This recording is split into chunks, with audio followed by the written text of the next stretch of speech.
Hello, dear members of the Soul Stories family. Today we bring you a heart-fluttering romantic tale that might just steal your breath. So, settle in and let's begin. Don't forget to hit that subscribe button so you never miss a story that speaks to your soul. The Grand Aurora Hotel glows like a diamond in the city's heart. Its crystal chandeliers dangle from the banquet hall ceiling, casting dazzling reflections like fallen stardust. The soft clink of wine glasses dances with warm laughter and the velvet notes of a live jazz ensemble. Men in sharp tuxedos and women in shimmering gowns float past each other, exchanging polished greetings and polished smiles. It's the Blake Corporation's annual gala, a grand celebration of corporate triumph. But one corner of the lavish ballroom hums with a different energy, a small birthday gathering pulsing with youthful joy. Grace Carson, 24, lingers in that corner, clutching her glass of orange juice like a lifeline. Freshly out of university with a business degree, she's stuck in job search limbo, scraping by on part-time cafe shifts. The pale green dress she borrowed from her college best friend Laya slips off one shoulder, and she keeps tugging at the hem, feeling like an imposter among the glittering elite. Her kind brown eyes flicker with worry as she watches the crowd. She doesn't belong here. She's only here because Laya insisted, "It's your 24th, Grace. Come on. You need this." Grace is sweetness personified, always smiling, even with a storm in her heart. Her clumsy moments, spilled drinks, tripped hems, are endearing quirks to her friends. She listens with full heart when Laya rants about boy trouble, but doubts herself constantly. Tonight, all she wants is to curl up with a movie and hot tea. But Laya, with her wild curls and irresistible grin, has other plans. "Just one drink," she says, sliding over a sparkling cocktail. "It's your birthday. Let loose." The gang cheers, raising their glasses in celebration, laughter echoing around them. Grace, who rarely drinks, shakes her head furiously, her messy bun wobbling. "Laya, no. Last time I had one, I was dizzy for a whole day." But under her best friend's puppy dog eyes and the group's raucous cheer, she gives in. One hesitant sip. The fruity sweetness hides the alcohol's bite, easing her nerves. One drink becomes two, then three. Soon her world tilts. The music turns foggy, and her steps feel floaty. Laya, I need to sit," she mumbles, swaying. She stumbles into an older man, almost knocking over his wine. Mortified, she stammers apologies, her cheeks aflame, Laya's heels wobbling under her feet. Laya just giggles, helping her to a plush chair. "Relax, it's your birthday. Our room's upstairs. Go nap if you need." Grace nods, head swimming. She vaguely remembers. Was it 2301 or 3201? Everything's spinning. She leans on the wall for balance and steps into the elevator, pressing random buttons. The red-carpeted hallway on the top floor seems dreamlike. Her eyes blur, her mind foggy. One door stands ajar. She stumbles in. A soft glow from a bedside lamp, a king-size bed in silk sheets. It looks like heaven. "Finally," she mutters, flopping face down onto the bed, her dress pooling like petals around her. She hugs a pillow, giggling. "Laya, leave some cake. I want the chocolate slice." Then silence.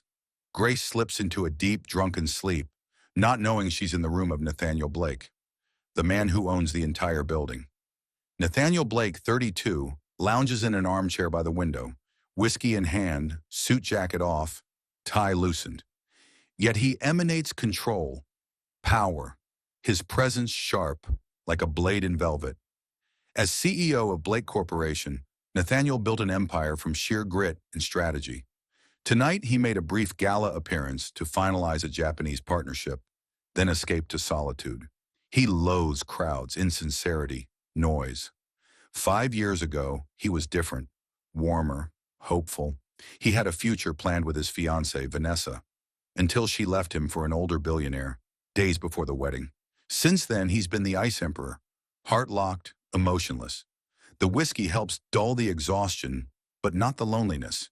He watches the skyline with weary eyes, the city's glow alien to him. A noise jolts him, his brows knit in irritation. A woman is sprawled across his bed, green dress wrinkled, one heel discarded. "Who are you? Get out, now!" His voice cuts through the quiet like steel. But Grace, deep in her tipsy dreamland, murmurs something about cake and hugs the pillow tighter, her smile innocent and childlike. He approaches, prepared to eject her, but stops.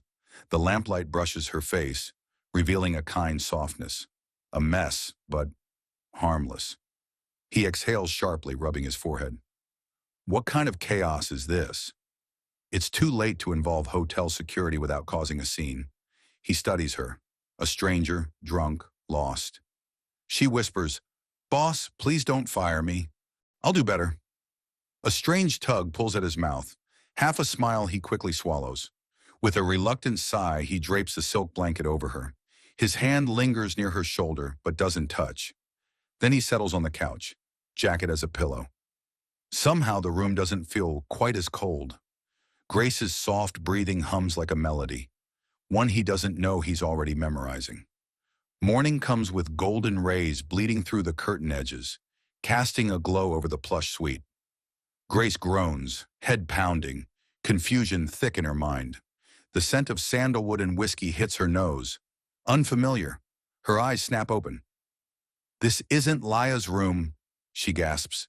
The silk blanket falls away, exposing her crushed dress. Her pulse quickens. An elegant desk, sleek leather sofa, and a man.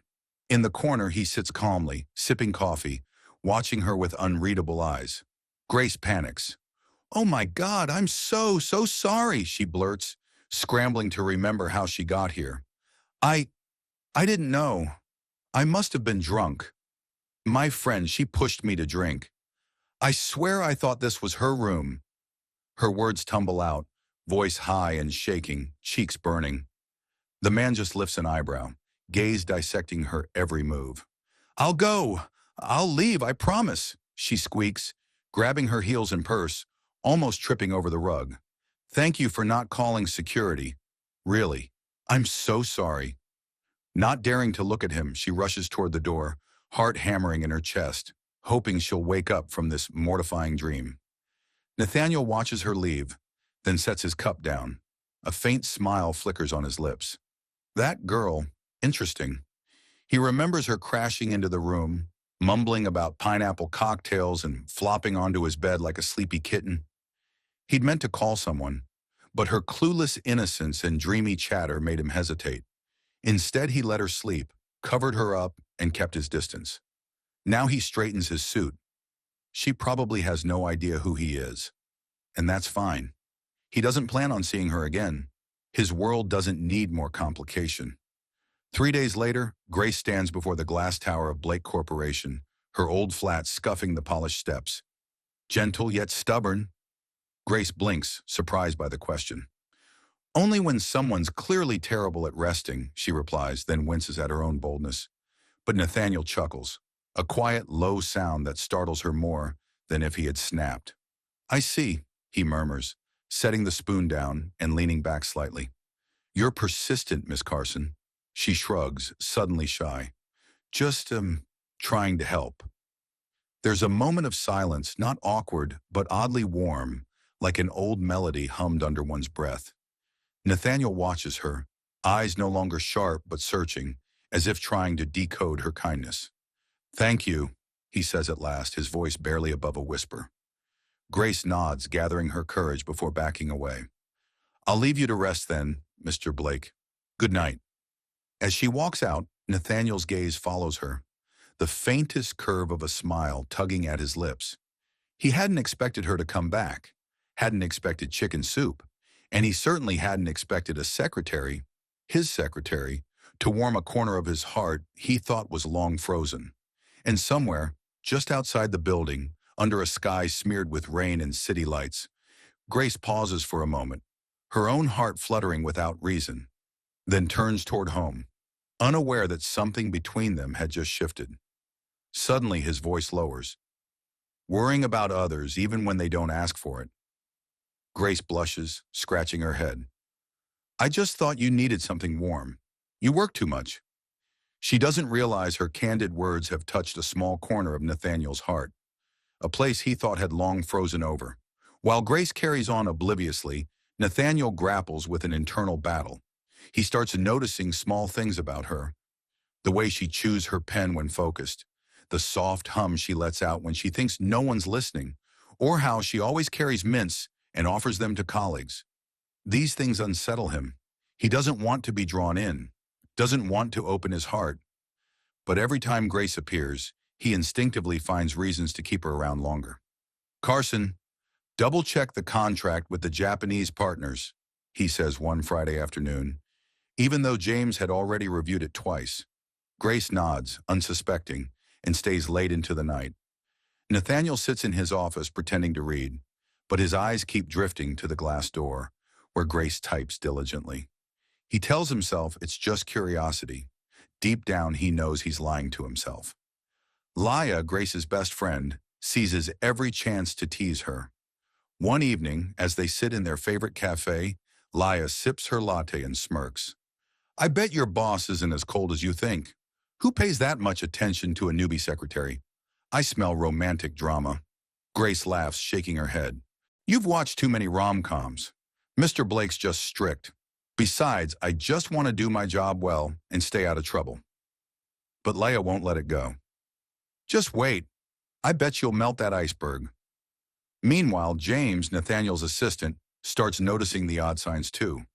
One day, when Nathaniel asks him to hand Grace a report instead of emailing it, James smirks.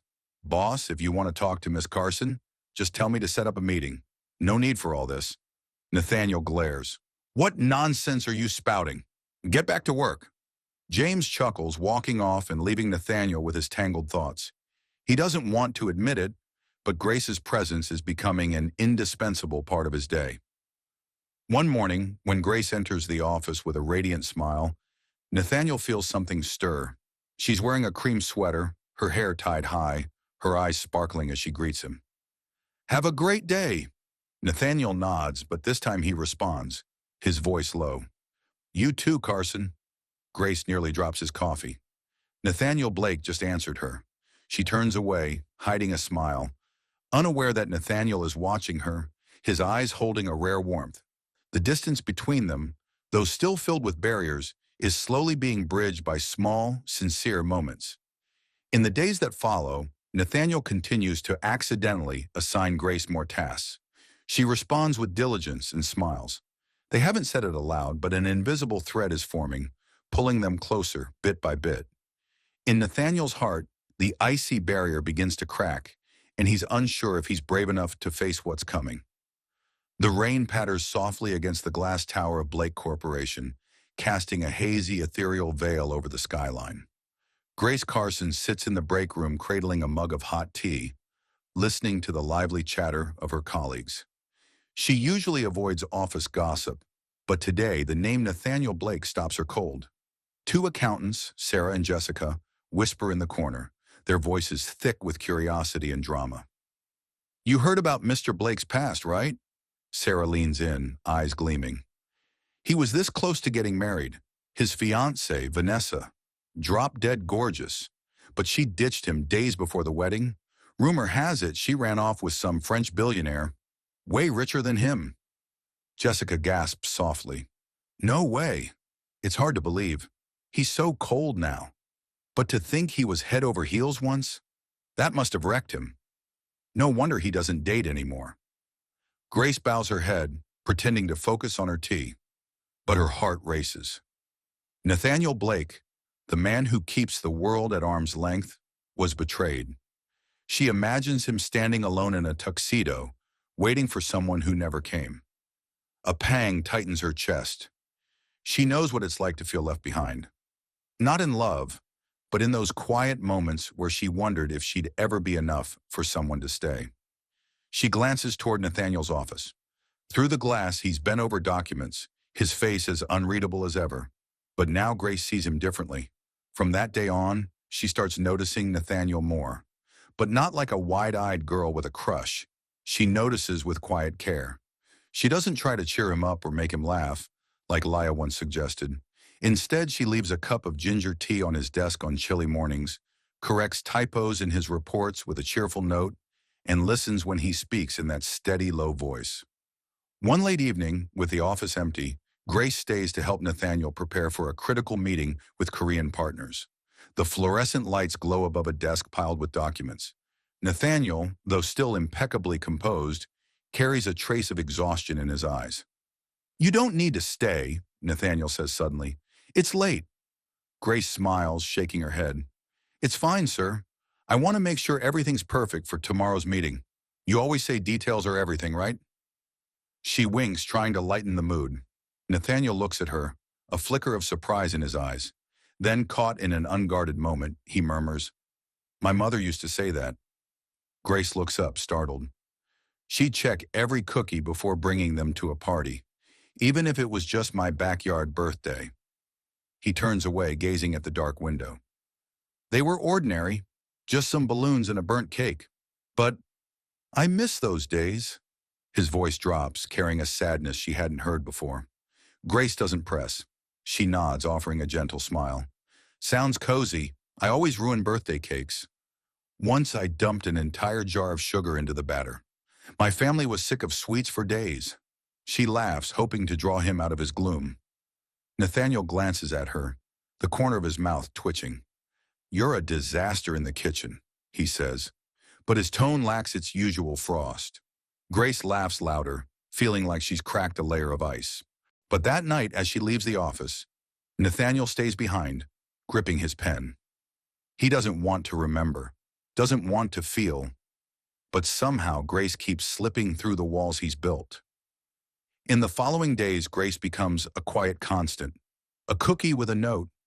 "Have a great day," straightening his crooked tie before meetings, a warm glance but never crossing the line. Each gesture is soft, like water on stone, and Nathaniel, though reluctant to admit it, begins to feel that warmth.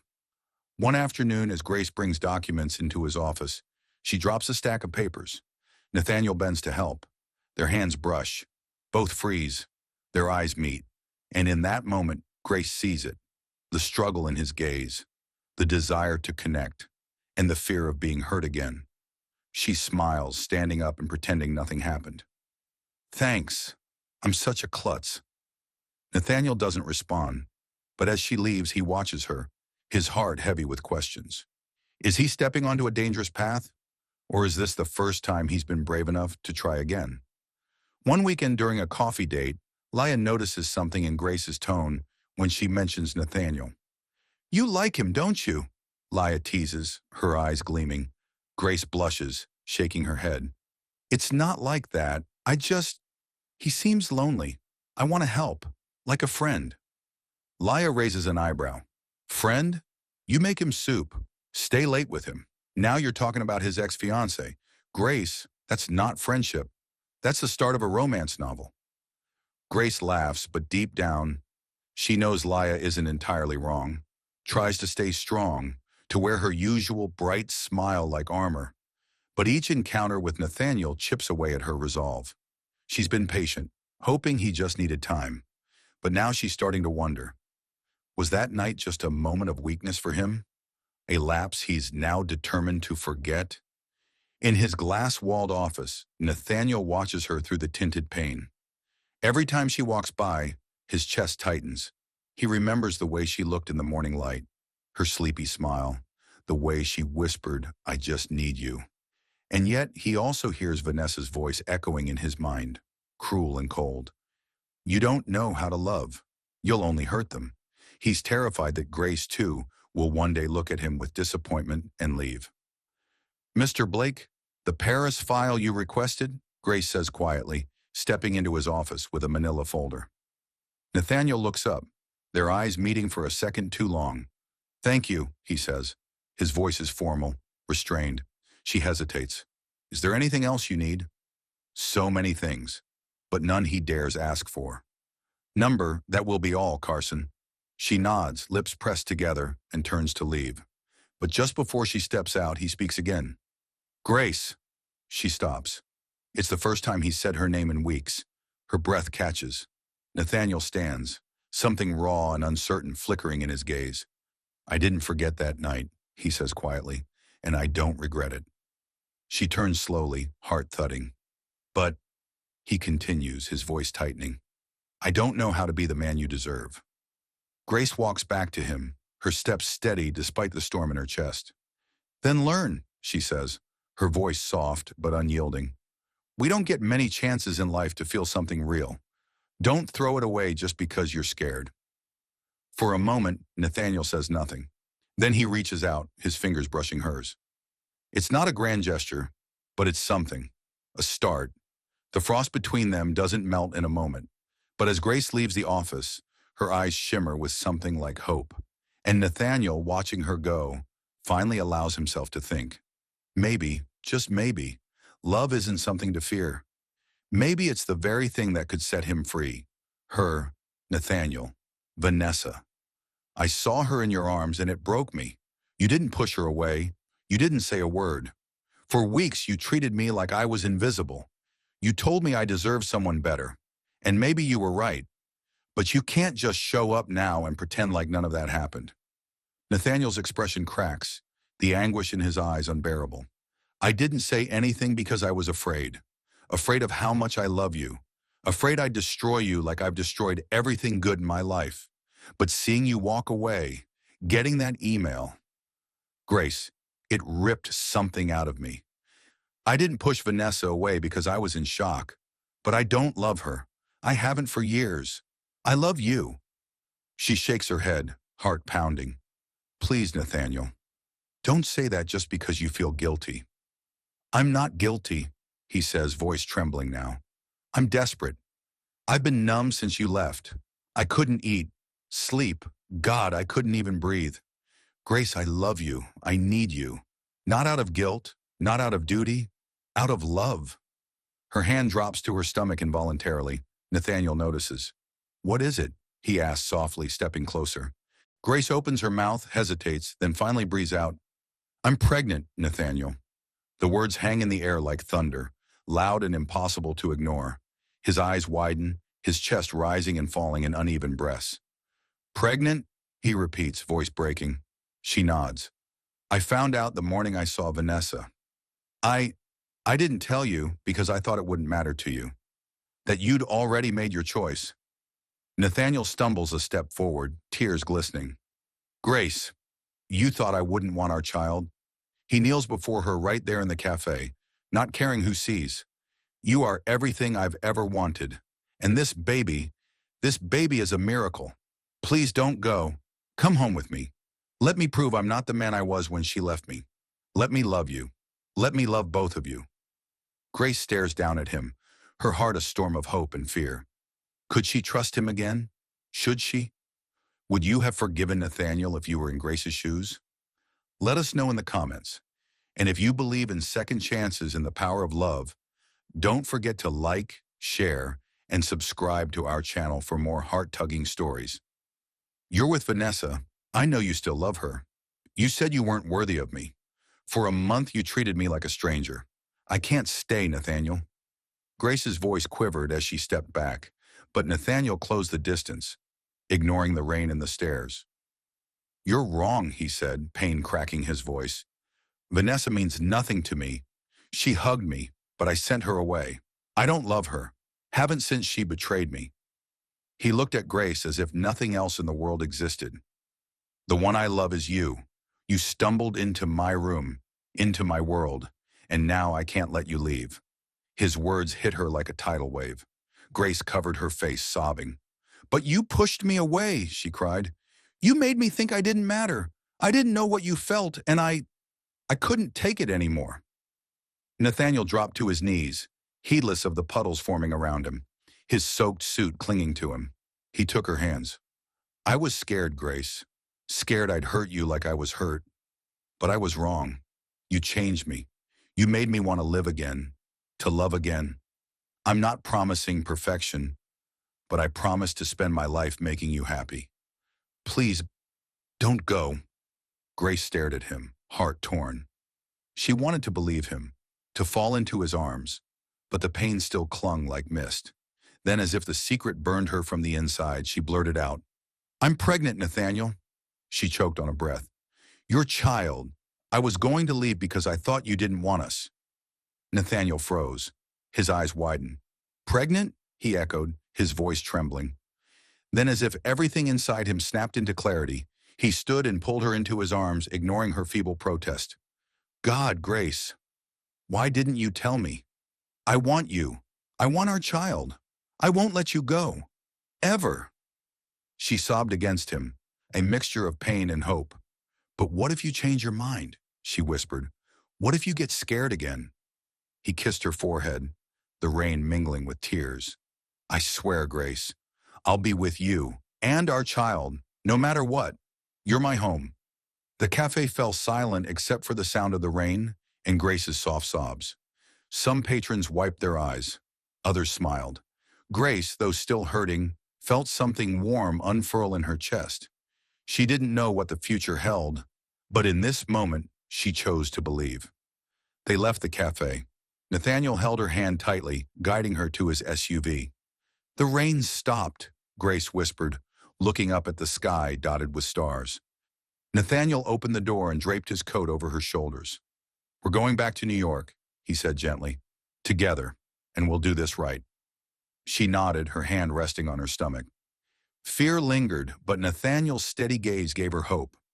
1 year later, the Waldorf Astoria, Manhattan. The ballroom sparkled under crystal chandeliers. Champagne flowed.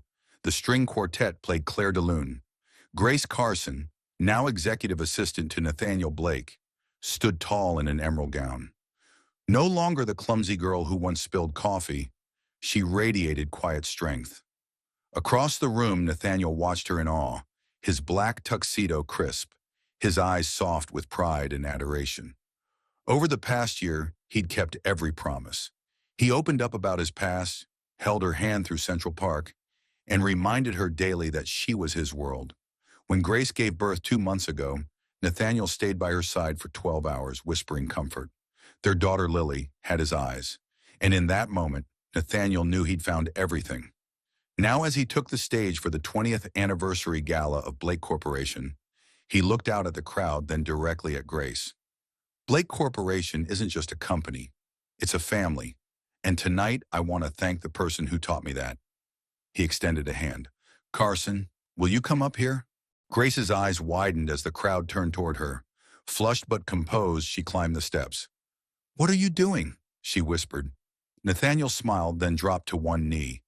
Gasps echoed. A red velvet box opened to reveal a simple, elegant diamond ring. Grace Carson, he said, his voice thick with emotion. You came into my life like a storm and turned everything upside down. You taught me how to love, how to trust, how to live again. I can't promise the world, but I promise to love and protect you and Lily for the rest of my life. Will you marry me? The room erupted in cheers. Grace folded her arms, feigning seriousness. Let's see. You made me work overtime, spilled coffee on my reports, and had me fix your crooked ties. The crowd laughed. She winked. Should I say yes? I'll fix your ties every day if that's what it takes, Nathaniel said with a radiant smile. He leaned in. Say yes, Carson, or I'll kneel all night. Grace laughed, tears shimmering in her eyes. All right, Nathaniel Blake. Yes. The applause thundered as he slipped the ring on her finger and pulled her into a kiss, fierce, sweet, and filled with everything they'd been through. One spring morning, Upper East Side sunlight filtered into Nathaniel's penthouse. Grace rocked Lily in her arms, singing softly. Nathaniel walked in with 2 mugs of coffee and smiled. You sing better than I thought, he teased. And you make worse coffee than I expected, she shot back, smirking. Next time, I'm doing it. He laughed, sitting beside her. He kissed her forehead. Thank you, Grace, for everything. She leaned into him. The baby nestled between them. Thank you for not kicking me out of that hotel room. He chuckled. My best mistake. The room filled with laughter and baby babbles. Outside, New York buzzed. Inside, time slowed. They'd weathered heartbreak and misunderstanding. And now, with Lily in their arms and love in their hearts, they'd found home. Grace looked out at the glinting skyline, remembering the girl who got drunk and lost her way, and smiled. She'd found not just love, but herself. And Nathaniel, fingers entwined with hers, knew he had found the courage to love again, because of her. Together, they'd built something real, not perfect, but true.